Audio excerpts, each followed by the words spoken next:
Welcome to the launch of the Creative PEC's latest State of the Nations report, this time focusing on international trade. If you've joined us for previous launches, you'll have heard me describe our rationale for introducing the State of the Nation series way back in 2023. We wanted to tackle the widespread perception that there are no good data on the creative industries, a perception that all too often served as a convenient explanation for policy inaction. Now, of course, there were gaps in the data, and there are gaps now, but in many important areas, high quality data did exist. They simply weren't widely known or hadn't been properly analysed. Our aim with the State of the Nations was to bring these data sources to light and to provide the strongest insights we could extract from them through rigorous economic analysis. So fast forward to December 25, and thanks to the ongoing support of our funder, the Arts and Humanities Research Council, we are publishing this, our 13th report in the series, turning our attention to creative exports. We do so against a backdrop of mixed and sometimes contradictory signals. On the one hand, the rise of the middle class across the global south is expected to boost global demand for UK cultural goods and services, and growing international competition is placing an even greater premium on business-to-business services such as design, branding and architecture, areas in which the UK also has long-standing strengths. But on the other hand, geopolitical shifts, growing trade policy fragmentation, and the reconfiguration of global supply chains all create significant uncertainty for exporters. These pressures are compounded by a difficult global macroeconomic environment, with slower growth and tighter financial conditions shaping markets worldwide. All while creative industries exporting businesses must also navigate the same challenging domestic economic conditions facing UK firms more broadly, including micro, small and medium-sized enterprises, which, as we will hear, are an important part of the creative industry's export story. So with no further ado, please let me introduce you to my esteemed colleague, Fiona Whitehurst, Associate Dean, Engagement and Place at Newcastle University, who will introduce you to the speakers and chair the panel discussion. Thank you. Thanks, Hassan. I must say that Newcastle University is delighted to host the PEC alongside the RSA. It's such an impactful organisation, and we are absolutely delighted to be hosting the PEC. I'm also delighted to be chairing the launch of the latest 13th State of the Nation report, which does explore recent export trends and the fascinating features of the creative micro, small and medium-sized exporters. In a moment, I'm going to hand over to Giorgio Fazio and Daniel Simandjuntak to briefly present the findings of the report. And then we will have a wonderful panel, which I will introduce after Giorgio and Daniel's presentation to discuss the report. But we do also have time for audience questions, so please do submit any questions that you have via the Q&A function. So without further ado, I'm going to hand over to Giorgio first and then Daniel to present the findings. Thank you, Fiona. Thank you, Hassan, for the nice introduction. Good morning, afternoon, everyone. Today, we're going to share some of the findings about our creative industries, one of the UK's most dynamic sectors, and how they are performing on the international stage. Now, this is not the first time that Creative PEC has looked at exports, and over the last few years, we've been building up the evidence base piece by piece, starting from mapping out the UK's international trade in creative goods and services, examining the impact of Brexit and Brexit uncertainty, and most recently analyzed broader trade trends, including digital, in our Global Creative Economy report. Now, each of these studies revealed important patterns, but they also highlighted a crucial gap. We know a lot more about what the UK exports and where it goes, but we know much less about who these creative exporters actually are and what makes them different from exporters in the rest of the economy. And that's the objective of this report. Together with Daniel, is going to talk soon after me. Sara Maioli and Jonathan Jones, colleagues all at Newcastle University. We have been looking at micro, small, medium businesses and the specific features of creative exporters, both compared with non-creative exporters and with exporters in the rest of the economy. And we have further looked at the separate category of export champions, those with over 50% of their turnover accounted for by foreign markets. Now, you might not be surprised to learn that the UK's creative industries are a large contributor to the UK trade balance, especially through services, accounting for around 13% of our services exports. And these everything from video games, advertising, film, music, design, architecture, and more. But the interesting question is, who are exactly these creative exporters? And what challenges do they face as they try to sell on international markets? To answer these questions, we have combined two types of evidence. We have analyzed official trade statistics to see where creative exports are flowing, particularly with a focus on the UK priorities markets, like the EU, North America, and emerging destinations in Gulf states and Asia. And then what makes this research distinctive, we examine survey data from creative micro, small, and medium businesses, comparing them systematically with businesses across the economy. And this reveals what's truly distinctive about creative exporters. And what we found is mostly encouraging and positive news, but also flags some challenges that we try to address with some policy considerations. So it seems like creative businesses are punching above their weight. They are more likely to export than businesses in other sectors. They are innovative. They are also seeing growth. We are seeing growth across all UK regions, not just London. And we've seen also a rising share of creative exporters since the pandemic. At the same time, there are challenges that they face, like, for example, again, being younger, smaller, and maybe finding it more difficult to access finance or developing the managerial capabilities that are required in order to export further. So I'm looking forward to discussing the findings of the report and with our esteemed panel and those connected with online. Before asking Daniel to take us through the finding, given he's really been leading on this research, I'd like to thank everybody who's been involved in the process. On the PEC side, through internal reviews, our stakeholders provide feedback and external reviewers for the report. Thank you very much. Daniel? Thank you, Giorgio. Let me start from the slides. Yes, so we know that the whole world has been affected by the COVID-19 pandemic in 2020, and despite that, the UK's services exports by the creative industries have increased year by year to nearly £60 billion, or nearly 13% of UK services exports. The exports in goods by the creative industries reached 10 billion, or around 2.4% of UK goods exports. Here we see a divergence between the creative exports in the form of services and of goods. In terms of export destinations for the creative industries, the EU and North America remain dominant. And so there are 12 priority markets in the creative industries sector plan. 7 are primary, 5 future growth. And across these, the top subsectors vary.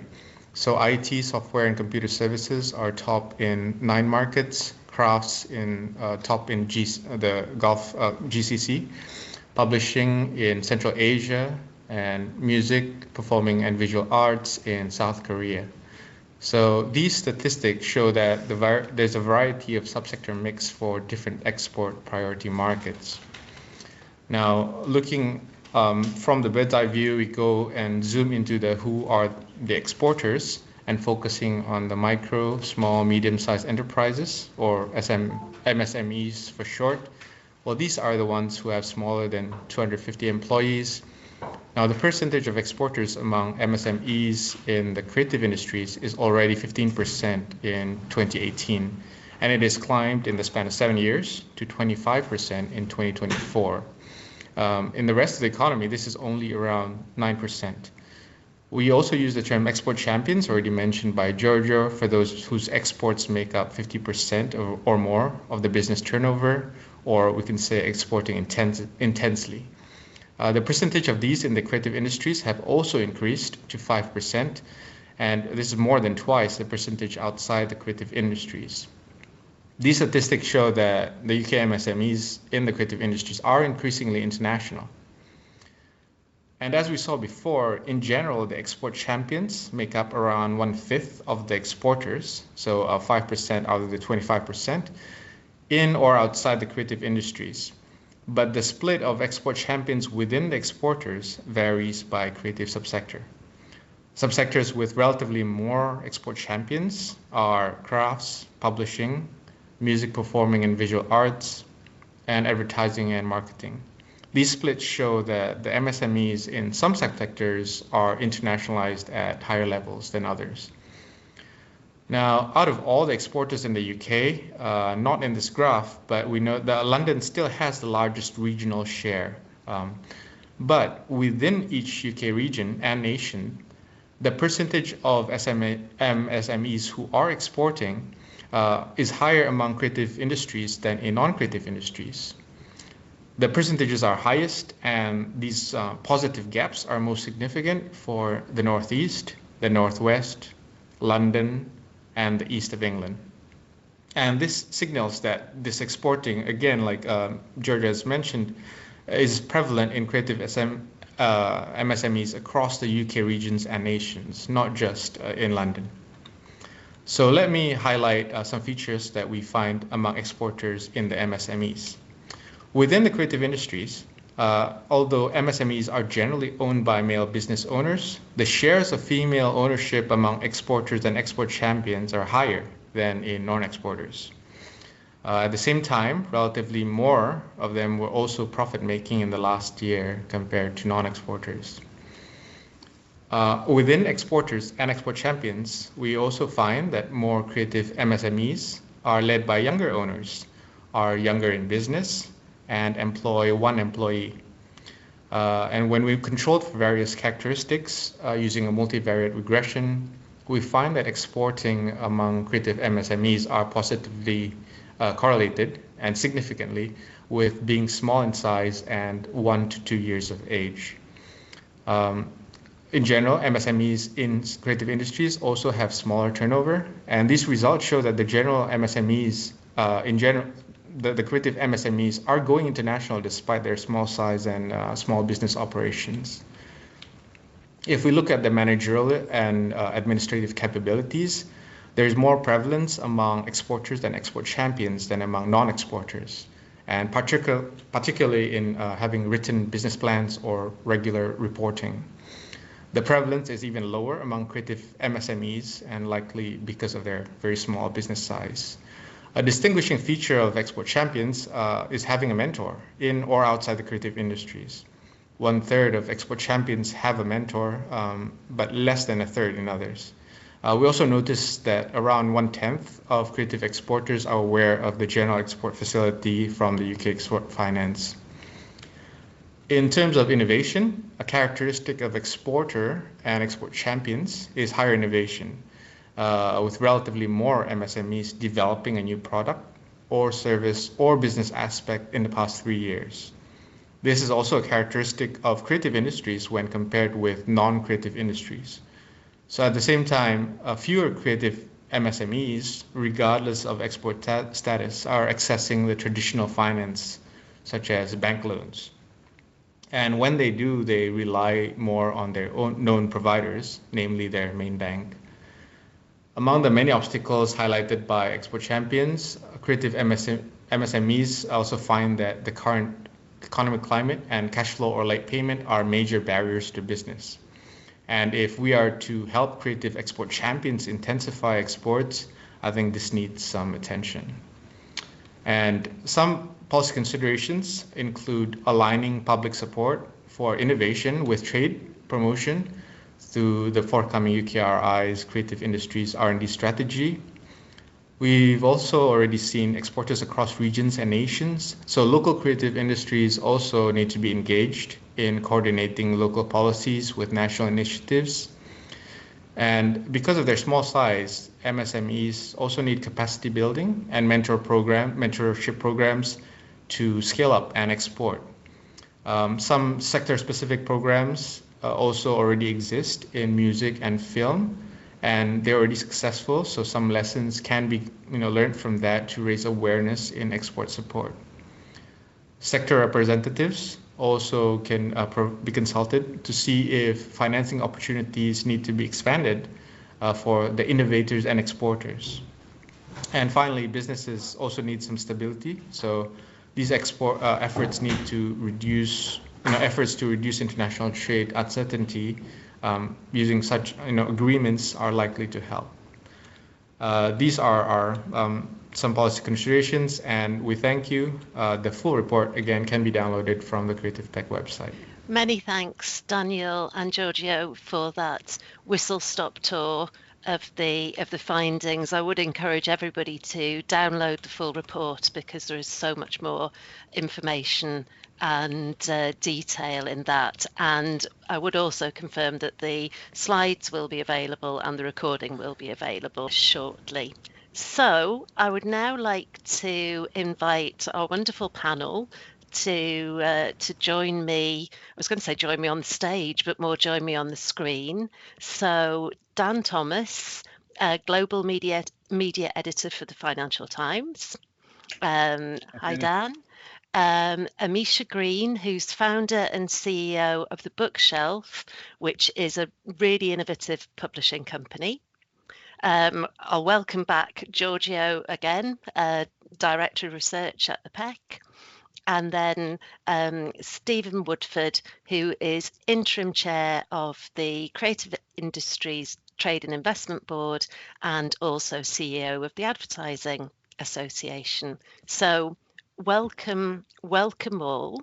I have got a few prepared questions to ask you, and then we will open the questions from the audience. So coming to Amisha first, the report shows that creative MSMEs are more likely to export compared to the wider economy. You are a creative MSME and you do export. So why do you think that type of business, your type of business, is more likely to export?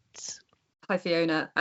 Yeah, great question. So from my experience of people who have founded creative businesses, a lot of us started out as freelancers. And so we naturally were already working on online global platforms and our customers were already based in many countries worldwide. So then when we formalized our businesses into limited companies, for example, it was just the natural progression to continue exporting because we've always known that that's where our customers are. So I think it's for a lot of people, it's kind of how their business started out. That it just followed on from that. Yeah, I mean, from the top down view, I mean, the creative industries is broadly speaking made up of SMEs and as you were saying, freelancers and incredibly talented people, from fashion designers to filmmakers, TV makers, authors, musicians, right? When Oasis tours the world, that's as an export. That's this is what we do really well. So it's not in many ways a huge surprise that SMEs are the bedrock of the export, and we export more in the creative industry sector on that basis. But because we do so well at it, and it's made up of just brilliant individuals. And I think that is a really important point about how prevalent freelancers are within the creative industries. And I know that the PEC had a wonderful event hosted live in the RSA and streamed looking at freelancers. So plug for going back to watch that one as well.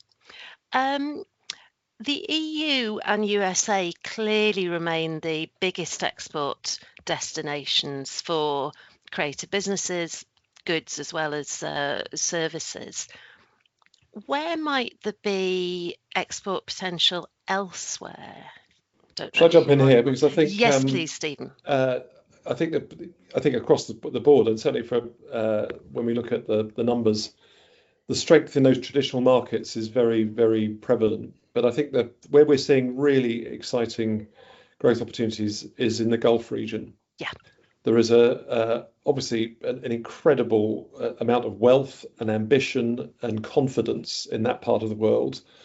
And there is a desire, we've seen it through trade missions and other activities, that there's a desire to not just, I think it would be wrong to say learn from, if you like, mature markets like the UK. They're looking for partnership. They're looking for knowledge exchange, and they're looking to build their own economies and their own, particularly to divert away from energy-based, fossil fuel-based economies. So I think there's a huge opportunity there, and there's a very natural sort of trade flow between the UK and those regions. So we see enormous excitement around the potential there, and it's very much a mutual benefit mindset. I think that whatever sector or as a creative industries, we need to go in with that sense of mutual benefit. How are we going to grow together?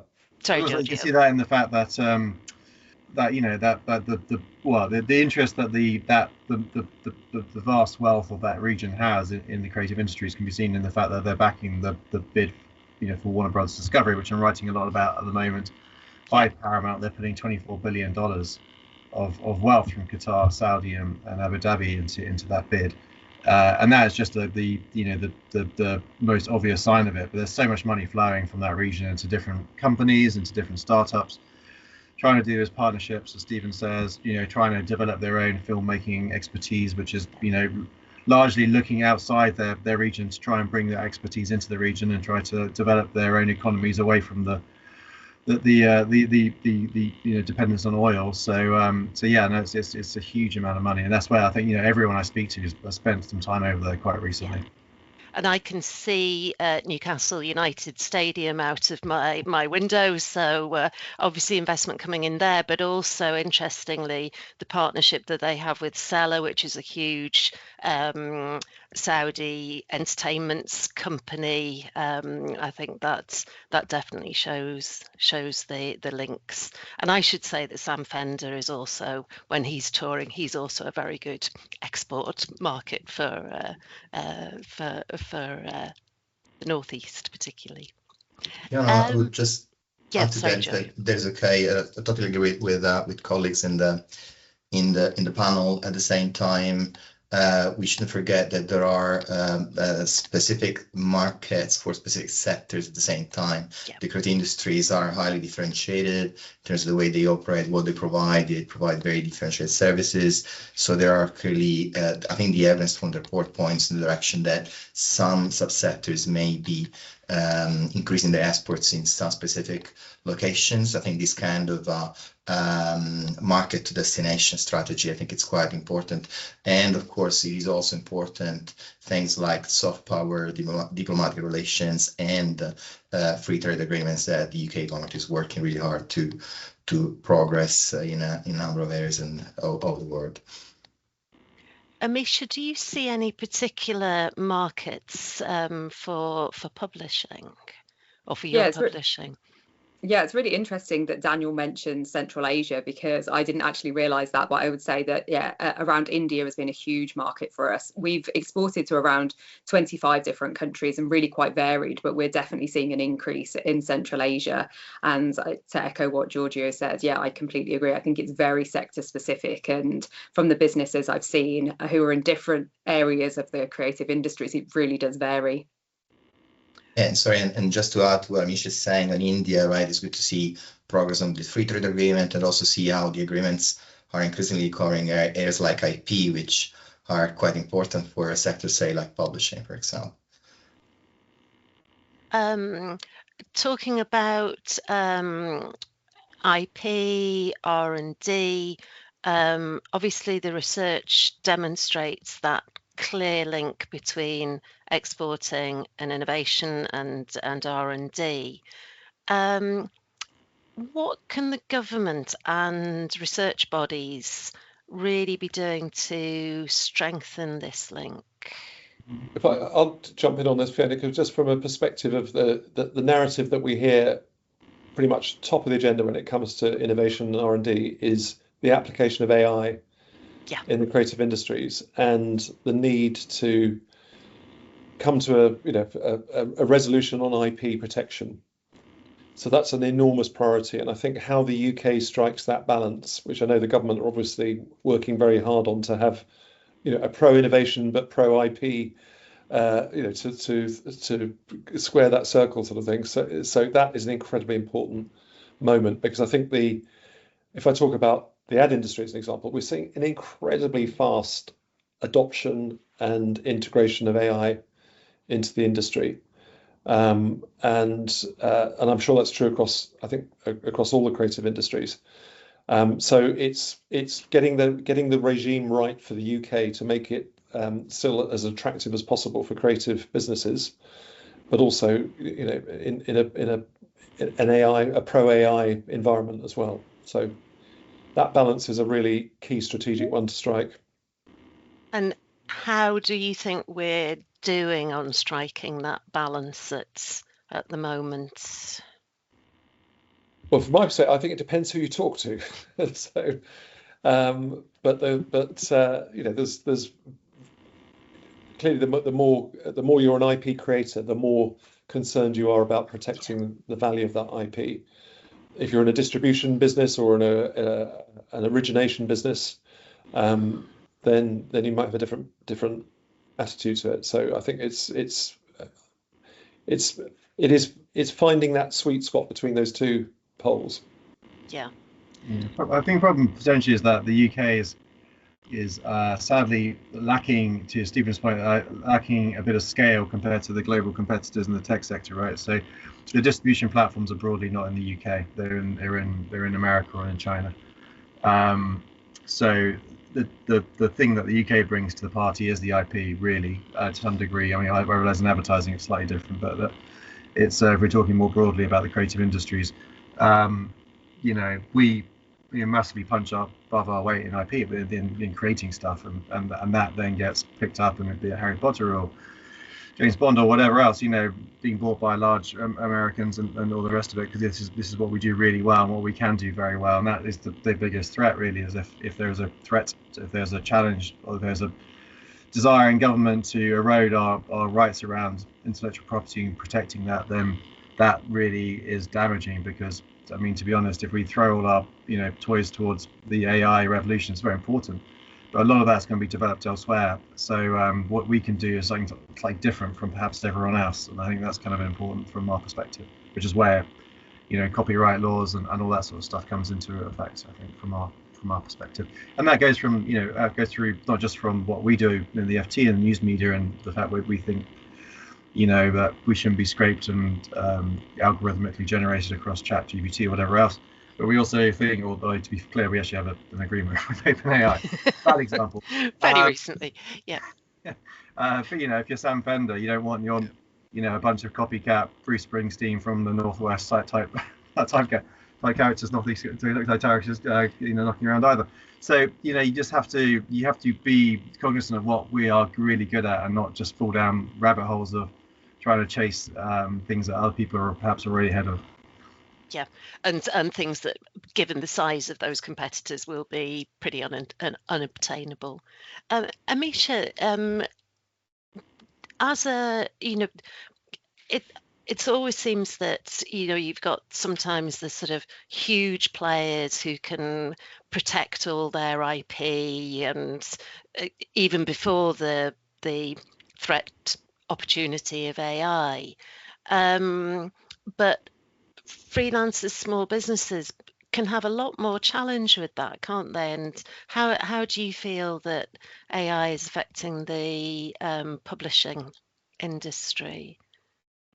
Yeah, I've been talking about this quite a lot lately. So in general, the traditional publishing industry does not really like AI, and kind of avoiding it at the moment. So most of them are just saying, look, we're not going to have anything to do with this. As an innovative business, we're trying to use it to see how we can improve our services. But what we've identified is it seems to be being used in the wrong areas. So at the moment, lots of people are using it to write books, but not necessarily good books. where it can really help with things like idea generation and research and planning and kind of market analysis. But it's not particularly good at the writing. So we're just trying to encourage people to use it for the things that it's good at and not use it for the thing that it's actually poor at, and really keeping that authentic human voice. But I think in general, the publishing industry probably does need to be more receptive to building it into their processes to improve things, maybe perhaps around marketing, for example. But it's definitely a contentious issue in publishing, and particularly around IP, if people have been using AI to help them write books. And what I'm seeing is a lot of books that sound exactly the same at the moment because AI has a certain tone of voice. And for me, it's really easy to spot now. If I look at certain sentence structures, I immediately know it's been written with ChatGPT. So I think it's an industry-wide problem. And I think it's a sort of national problem, isn't it? Because those sound very similar conversations to the ones that are going on in universities. And but I will try and bring this back to that I went off on that AI tangent. I think most conversations at the moment seem to end up discussing AI in some way. But going back to the sort of exporting particularly, and I think I'll come to Stephen first on this one. It seems from the report that awareness of export support schemes and finance and so on remains low amongst the creative industries, and particularly those MSMEs. What could government and industry do to ensure that awareness of and access to this support improves? Well, it's the old, I think, adage of communicate. This is a communications problem. There's fantastic support from DBT available, and you look at the size and the sort of fragmented nature of the market. How do you reach a market like that efficiently? You've got to invest in the communications to get to those people, because you can do a certain amount through trade associations and industry bodies and things like Creative Industries Council or the Creative Industries Trade Investment Board. But that's one channel. But I think a big part of this is just being out there in the places where those businesses consume their own media. Yeah. Because and I'm not biased because I'm from the Advertising Association, but advertising is a very good way to reach thousands and thousands of your target customers. And I think the really interesting thing about this research, I mean, there's lots of good things in research, but the amount of champions that we have already in the creative industries, there's another old cliche, fish where the fish are. Yeah. If we want to really grow British exports, this is a sector that already has a high prevalence compared to the rest of the economy for exporting. It's brilliant because of the nature of the creator-driven and innovator-driven businesses. Those are the talents. I think, to echo Dan's points, these are where the UK has real competitive advantage. Yeah. So the world does want our creative industries. So just getting the word out to these businesses, because we did some research on this. A really good example of it is you can look at businesses that are almost identical: size, location, output. One will be exporting, more than 50% of its turnover. The other will be just serving domestic market. It often comes down to we found in the research, the founder's own orientation, or confidence, or knowledge, or it comes down to human factors like that. Because there is generally, a small number of leaders in these businesses, either the founders or the next generation of management, and they could have an identical product. One will be selling all around the world, and one will be just in the UK, and almost guaranteed the one that's selling around the world will be growing faster and have a better future. So I think it's about communication. Thank you. Giorgio, did you want to say anything? Because in the report, there's the notion that devolution will or can help. I was about to step in to say this because, of course, Stephen is absolutely right. I think one of the findings of the report is the importance of mentorship and business support, especially for export champions. So providing additional support in this direction might be particularly helpful. I have to say that, as a caveat of the work that we've done we have not really looked at sector-specific support programs. So there are, as Daniel has mentioned, sector-specific support programs that are not accounted for. This is really generic support that may be available to all SMEs. There may be barriers in terms of some programs requiring having specific requirements that may be more difficult for the features that we have highlighted in the report, younger, smaller businesses, born global businesses in particular.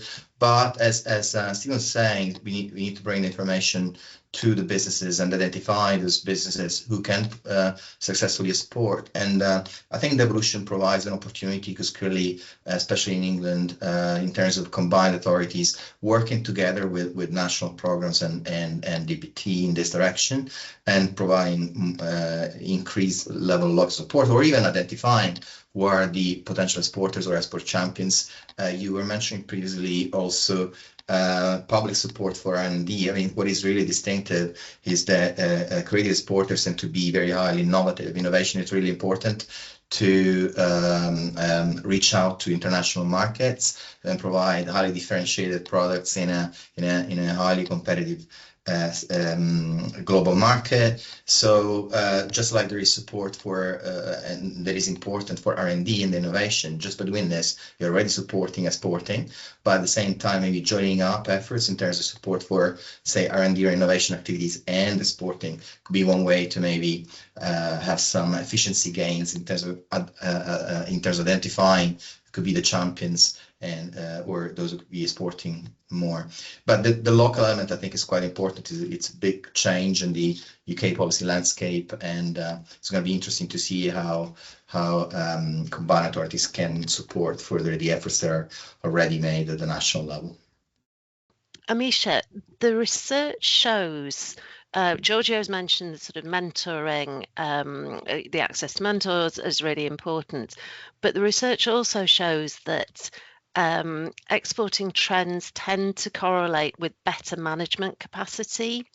From your own experience, what support would help creative MSMEs to build that export capability?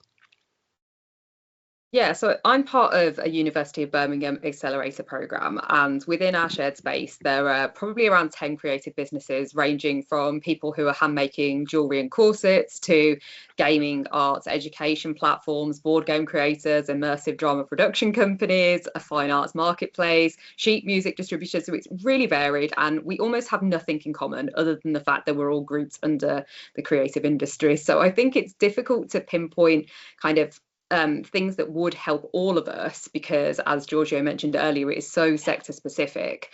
But I think the general things are mentorship really does make a big difference, and I have had so many mentors who have made a huge difference on my career path.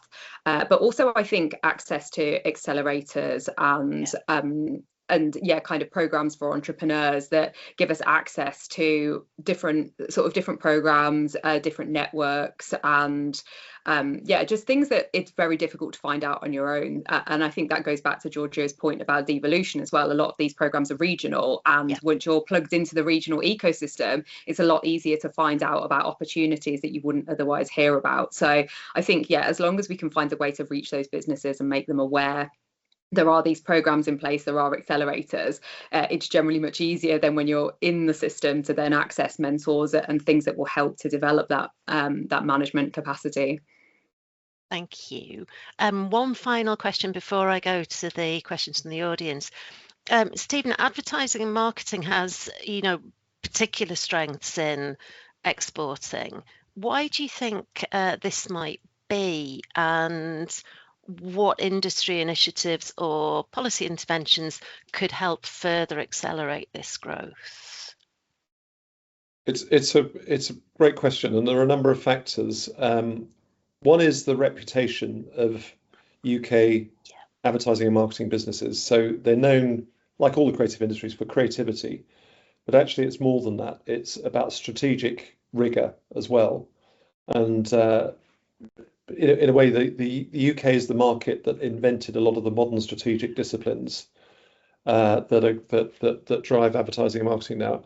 And the final part of this, and this was some research we did with global buyers some years ago, was that the UK has a particular set of expertise in evaluating marketing effectiveness.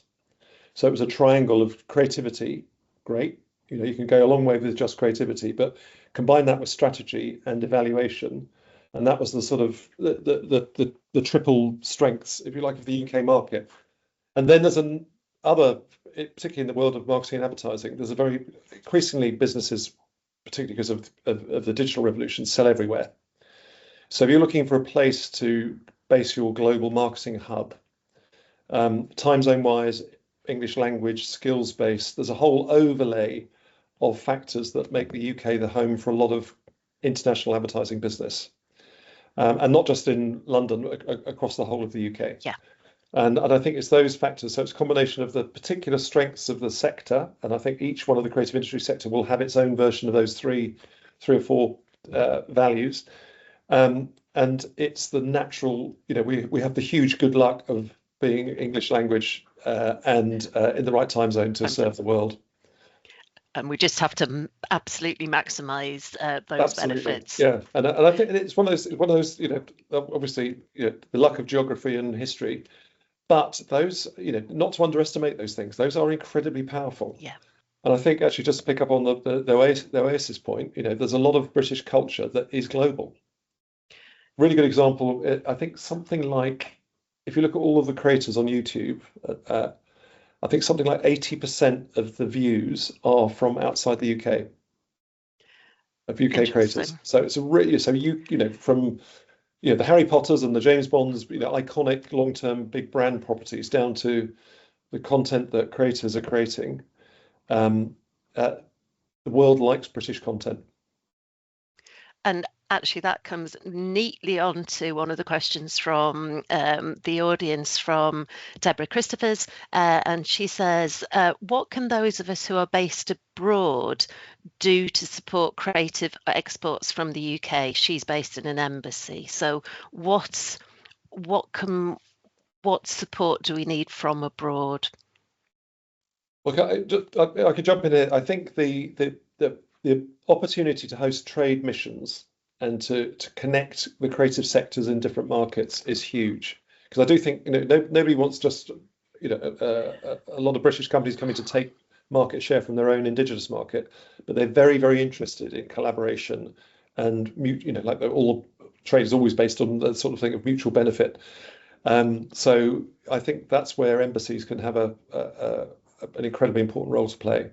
Find the connection points across the creative industries with either the marketplaces, the clients, the industries the indigenous creative industries that might be interested in partnerships, collaboration, etc. So there's lots and lots of routes where I think the government infrastructure, trade infrastructure can help.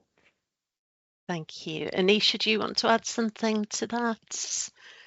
Yeah, I completely agree with Stephen. We've been really fortunate to be part of a trade mission to Leipzig in Germany, and some of the collaborations that have come out of that between businesses based there and businesses based in Birmingham has been fantastic. So we're twin cities, and I think that's how the collaboration came about. But it would be lovely to see more of those with different locations around the world. Fantastic. Anybody else want to say anything on that point? I've got plenty more questions. Maybe if I can add Giorgio. something. So I think people are highlighting the importance of culture in defining trade in the creative industries. Of course, it goes both ways, right? Because on one side, cultural trade promotes more cultural convergence and assimilation and similarity and understanding in general. And on the other side, it also promotes more trade. Unsurprisingly, most trade agreements start with some statement about cultural cooperation between the two countries. So culture is really important, and therefore cultural diplomacy is also extremely important. So the role of embassies, the British Council, the Soft Power Council, and so on, to promote soft power more generally and allow also a market access.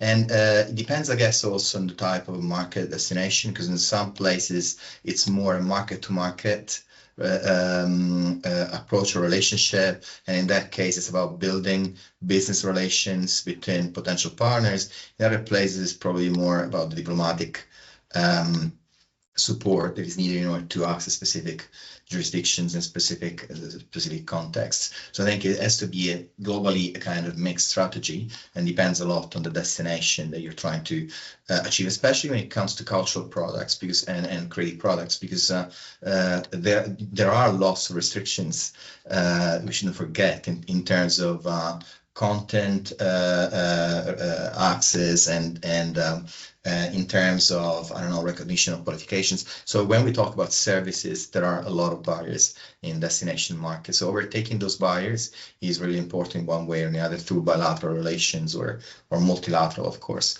So it's critical for the creative industries, for sure.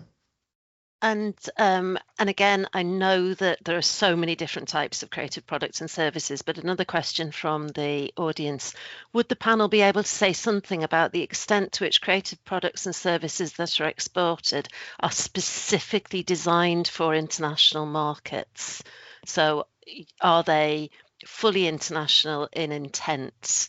And what does that say about the outlook of creative MSMEs in the UK? I'll jump in on just to start this one rolling. I do think it's horses for courses. Yeah. You know, it depends on the sector. A lot of buyers will be looking for things that are distinctively British. Yeah. And I'm thinking particularly, you know, if we talk about the craft sector as an example, others, like in advertising, you're generally looking to reach consumers that are broadly similar across markets. So you'll be looking for not lowest common denominator. You're going to be looking at things that are going to unite audiences that have a similar outlook around a car brand or whatever it happens to be. So I think it's very much determined by the sector, and even within the sector, the particular niche that business operates in. I can imagine, you know, for publishers, and I'm really interested in what Misha said, there's probably, I don't know whether there's a buyer for British fiction as opposed to fiction that appeals universally. Maybe it's probably both. So we only deal with non-fiction, and most of our audience is kind of business and tech and topics like that. But yeah, what we've tended to see is there isn't a huge amount of difference because we're exporting services rather than goods. So primarily our audience or our customers are authors rather than readers. But what a lot of people are looking for with us, as you kind of alluded to there, Stephen, is really that sort of British reputation. So the really high quality finish that the traditional publishing industry in the UK offers, and a lot of people, especially in the US, like to work with UK-based publishers because they're seen as very credible. So I think it probably is quite sector specific, and yeah, maybe there is also that difference between whether you're exporting goods or services. I went to a showcase of music organised by one of the big record labels at the beginning of the year, and it's reminding me of this.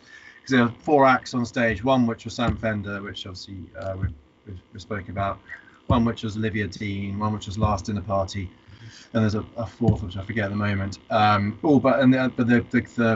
the reason why this thing was being held they invited 60 people from around the world, from all the different Universal offices, you know, from Australia, from Brazil, and they came over and Lucian Grange, who runs Universal, basically stood on stage and said, "These are the 4 British acts we want you to go and break in your individual markets, Brazil, Australia, whatever. You know, these are our exports. Effectively, you go take these to your countries and you go make them big." And that's, I think, and I thought that was really interesting. That you know that is what they're trying to sell. They you know, they've recognised something which is uniquely British. But it's Sam Fender's, you know, heart on his sleeve, sort of, you know, Geordie rock and roller, you know, Last Dinner Party, which is a, you know, female fronted or entirely comprised of women, you know, band, which sounds like Roxy Music, and it sounds like, you know, these great sort of British acts from, you know, but also uniquely themselves. Olivia Dean, who's an incredible sort of singer-songwriter from North London, and, you know, and that's what we're taking around the world. Really, it's not. We're not. I think that there is a sense that the British culture can be malleable within that, right? And I think now, particularly with the new digital sort of, you know, ways of delivering these things through podcasts and online media and mobile gaming and online TV and YouTube, you know, as Stephen says, YouTube's a, you know, incredible way to get to the global audience. But what we have is really precious, and I think that's probably what we do good at. And, you know, we are, as you say, a service-led economy. We're not making, you know, we do lots of things, but in this particular area, you know, this is our services. This is what we do very well, and I think, you know, it's different from making a part for a you know, a machinery being made in China, for example. Yeah, and I'll stay with you, Dan, on this question that has come in from the audience. We've just slipped from second to third in the soft power global rankings, behind the USA and China.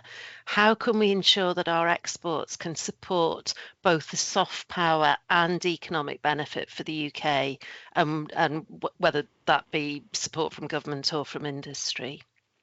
Yes, I haven't seen those numbers. So it's interesting, actually. I didn't realise that China had overtaken the UK on soft power. I mean, but you know, that comes down to things like TikTok and other sort of, I guess, Chinese platforms, which, you know, have such a huge scale at the moment. I mean, we punch above our weight, particularly in things like news media, which obviously I'm a huge proponent of, and indeed advertising. We can come to that, but you know, if you look, but to stay on some news media and media generally, you know, we can't forget the importance of the BBC, where, you know, it has its knocks for the last, you know, few months. We know what's gone through. We lost Director General.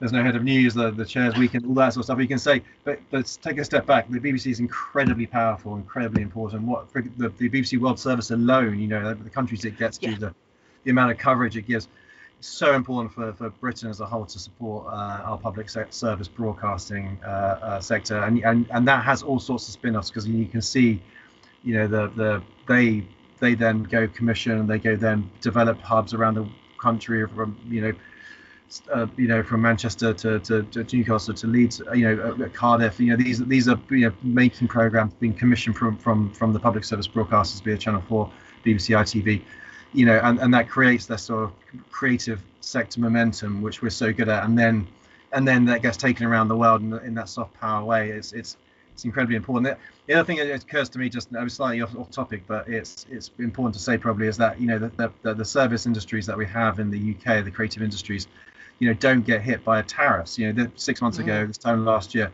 everyone was absolutely freaking out about how many tariffs will be imposed on different parts of the economy, and they have, right? You know, they're 20% here, 30%, 40%. You can't tax in the same way a film or book or piece of music. Well, they haven't found a really easy way to do that yet. Trump's been talking about imposing tariffs to encourage filmmaking in Hollywood, but it's actually very, very difficult to do that, and it's very different to do that than you tax a car or whatever else.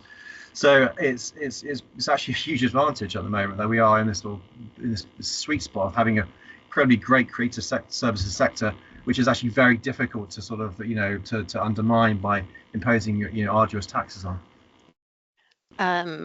Thanks for that. And yeah, the obviously there was the sort of presumption, or the sort of suggestion that he would tax films that were produced outside the States, which must have been a bit of a shock to some of the screen producers. But it doesn't seem that that's going to come to too much fruition. It's very difficult to say. Films are made in so different ways in different places, and we do so well in filmmaking all around this country. Arguably, we're a client economy in that sense. But, you know, it's very, you know, it's incredibly difficult to, and you know, and that, which is why people don't tend to put tariffs on filmmaking. They do incentives, and what we do here incredibly well. I think both governments, the Conservative government before and the Labour government currently, is we've done extremely well. It's set up an incredibly beneficial system of tax incentives, and that's really helped develop our sector. Fantastic. Now we are coming very close to the end of the session, and I'm charged with keeping this on time. So I don't know if any of the panelists have just any final comments that they would like to make around the soft power or the tariffs or anything else at all. If I can add something very quickly on top of what Dan's saying, which is of course brilliant.